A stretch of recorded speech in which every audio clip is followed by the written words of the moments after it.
पक्ष नेते अंबादास दानवे आले होते बुलढाण्यात, मोर्चा काढला. तुम्ही भाषण ऐकलं त्यांचं, कसं पाहता तुम्ही त्यांच्या भाषणात? अरविंद सावंत आले, अंबादास दानवे आले, आक्रोश मोर्चा काढला.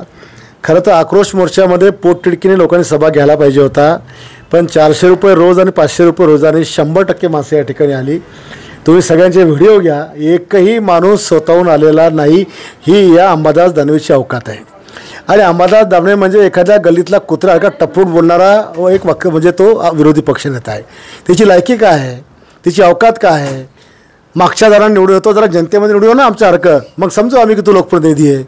राहिला आमचा धर्मवीरचा प्रश्न किंवा आमच्या महापुरुषांचा, तर जो जनसागर त्या दिवशी आमचा लोकार्पणाला उतरला होता, तो जनसागर त्याच्या डोळ्यामध्ये अश्रू होते की आमचे बाबासाहेब बसले, आमची रमाई बसली, माझा शिवराय बसला, माझे वाल्मिकी बसले, माझे महात्मा फुले बसले, हा अभिमान त्याच्या याच्यावर होता. आणि शिवरायांचा मालवणचा पुतळा तो काही सरकारनं नाही बांधला. सारखं मालवणचा पुतळा सरकारचा भ्रष्टाचार, तो पुतळा नेव्हीच्या लोकांनी बांधलेला आहे. आणि त्याच्यामध्ये गडकरी साहेबांनी स्पष्ट केलं की जे समुद्रातून जे वारं वाहतं, ते खारं वारं जे वाहतं त्याच्यामुळे त्याला जयचा परिणाम होतो.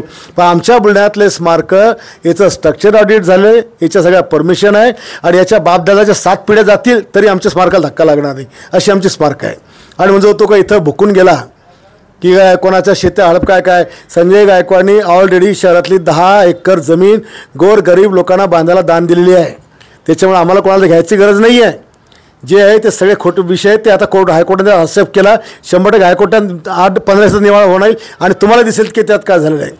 इथे सगळ्या लोकांना दिलं जातं. 30% कर्मविषयानं 100% करशून त्या बापानं पाहिलं का? 100% करशून कामं उभी राहतील का याच्यामध्ये? हां, जरा वास्तवामध्ये लोकांमध्ये फिर, मग कळेल तुला बुलढाणा काय आहे. तर मी या देशाचा नागरिक आहे, देशभक्त आहे. माझ्या देशाच्या विरोधात, माझ्या बाबासाहेबांच्या संविधान विरोधात कोणी भूमिका घेईल तर मी बोलेल. मीच काय, या भारताला प्रत्येक नागरिक बोलेल, सामान्य नागरिक बोलेल. प्रत्येकाला अधिकार या देशामध्ये आहे.